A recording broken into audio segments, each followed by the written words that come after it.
हरे कृष्णा। भगवद गीता के 16वें अध्याय में भगवान ने दैवी और आसुरी गुणों से संपन्न जो व्यक्ति है उनकी परिभाषा बताई है। अलग अलग गुण बताए हैं, दुर्गुण बताए हैं कि दैवी गुणों के लोग कैसे होते हैं, आसुरी गुणों से संपन्न जो व्यक्ति है वो कैसा होता है। राइट।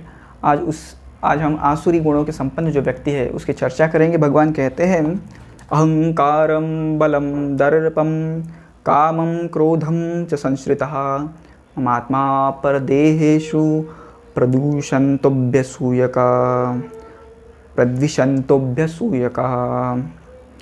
तो अहंकार बलम दर्पम, बहुत सारा अहंकार होता है उनमें, गर्व होता है, बल का दुरुपयोग करते हैं वो, कामम बहुत सारी इच्छाएं होती है। और ऐसे जो लोग होते हैं भगवान से दूर जाना पसंद करते हैं, भगवान के करीब नहीं आ सकते क्योंकि ये जो दुर्गुण हैं उन्हें भगवान के पास खींचते ही नहीं। राइट, भगवान से दूर लेके जाते हैं। तो हमें ये सारे जो गुण हैं, दुर्गुण हैं, इनफैक्ट इनको हमारे हृदय से निकालना है यदि हमें भगवत प्राप्ति करनी है। तो ये गुण भगवान ने इसलिए बताए, नहीं कि हमें बताने के लिए कि आसुर होते हैं इनसे दूर रहिए, नहीं, इसलिए बताया कि यदि हमारे हृदय के अंदर ये गुण अस्तित्व में हैं तो इनको पहले निकालो। यदि आपको भगवत मार्ग के ऊपर प्रगति करनी है तो ये जो गुण है अहंकार बलम दर्पम कामम क्रोधम च संश्रिता ममात्मा परदेहेषु प्रद्विषन्त्यभ्यसूयका। तो ये जो गुणों से परिपूर्ण संपन्न जो व्यक्ति है, आसुरी गुणों से संपन्न जो व्यक्ति है वो कैसा होता है? प्रद्विषन्त्यभ्यसूयका, भगवान का हमेशा तिरस्कार करता है, भगवान की हमेशा निंदा करता है। तो बाह्य रूप से कितना भी वो दिखे कि भगवान के लिए सेवा कर रहा है, पर वो कभी भी भगवान के पास नहीं जा सकता। इसलिए सबसे बड़ा पहला कर्तव्य है साधक के लिए कि देखना मेरे हृदय के अंदर ये सारे गुण तो नहीं, कहीं मैं अहंकारी तो नहीं, कहीं मैं तो ऐसा नहीं सोचता ये मैंने किया, मैं तो नहीं करता। वो बलम दर्पम, अपने बल का दुरुपयोग नहीं करता। दर्प यानी उसे गर्व तो नहीं कोई चीज़ का। कामम, अनियंत्रित इच्छाएं तो नहीं उसकी, यदि है तो हमें कम करना चाहिए। राइट, गुरु के सानिध्य में जाके उनको पूछ के कि क्या करूँ मैं इनका, तो वह हमें ज़रूर मदद करेंगे।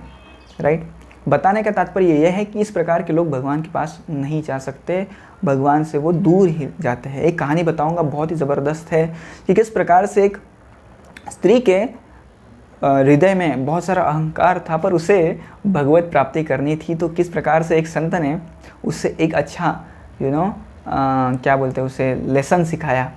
तो हम देखते हैं, एक बार की बात है, रामदास स्वामी नाम के बड़े प्रसिद्ध संत महाराष्ट्र में हो गए।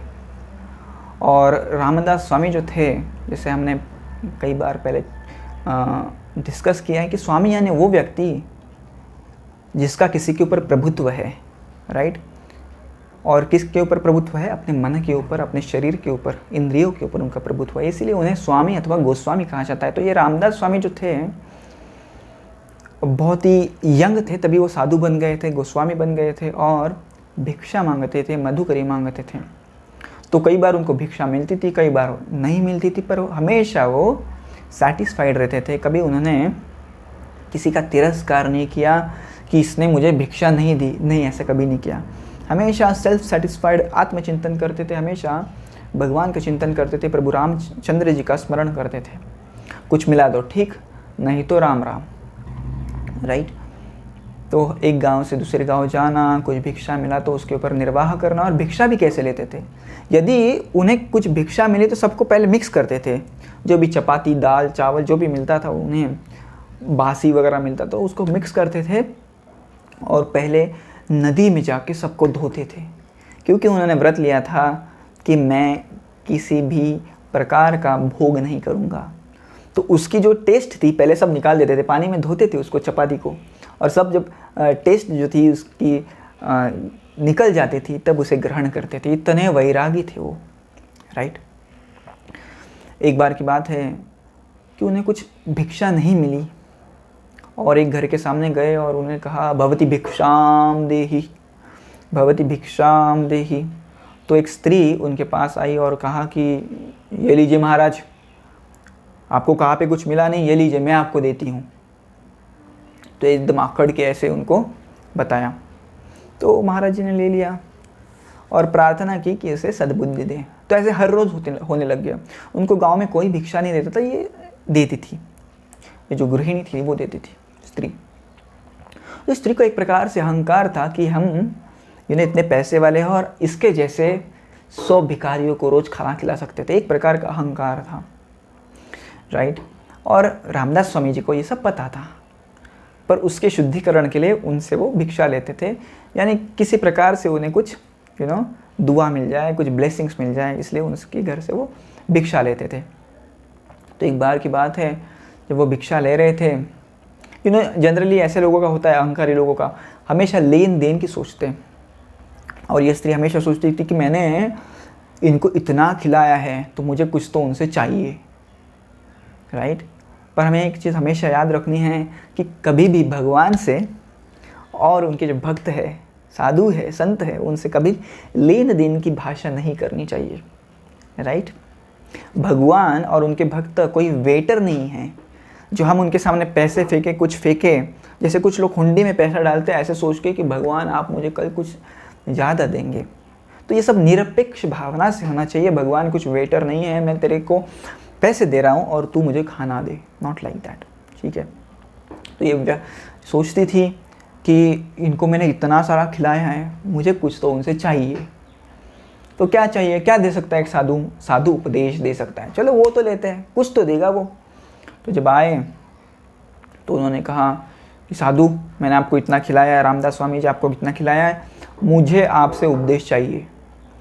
तो रामदास स्वामी सोचने लग गए कि उपदेश लेने के लिए कुछ पात्रता चाहिए, और ये स्त्री की पात्रता नहीं है, क्योंकि आपने देखा अहंकार बलम दर्पम काम क्रोध च संश्रिता, सब मिक्स है, अहंकार काम क्रोध सब कुछ है। अभी कैसे उपदेश दे? उपदेश भी देंगे तो जाना तो चाहिए। यदि हम कहाँ पे बीज डालते हैं तो हम ऐसे रास्ते पे बीज नहीं फेंकते, बीज हम कहाँ पे डालते हैं? मिट्टी में लगाते हैं, जहाँ पे भी अच्छी मिट्टी हो वहाँ पे लगाते हैं, पेड़ पौधे तो आए उधर से, राइट। यहाँ वहाँ नहीं फेंकेंगे हम। तो महाराज जी ने भी यही सोचा कि उपदेश तो दे दूंगा पर हृदय के अंदर तो जाना चाहिए। तो उन्होंने कहा कि माता जी मैं कुछ समय बाद आपको उपदेश दूंगा। तो उसे बड़ा गुस्सा आ गया। तो दूसरे दिन भी पूछा कि उपदेश दीजिए, आपने उपदेश नहीं दिया, आप तो खा के चले गए, उपदेश दीजिए। तो रामदास स्वामी जी ने कहा नहीं माता जी, आज नहीं दे सकता, ऐसे बहुत दिन हो गए।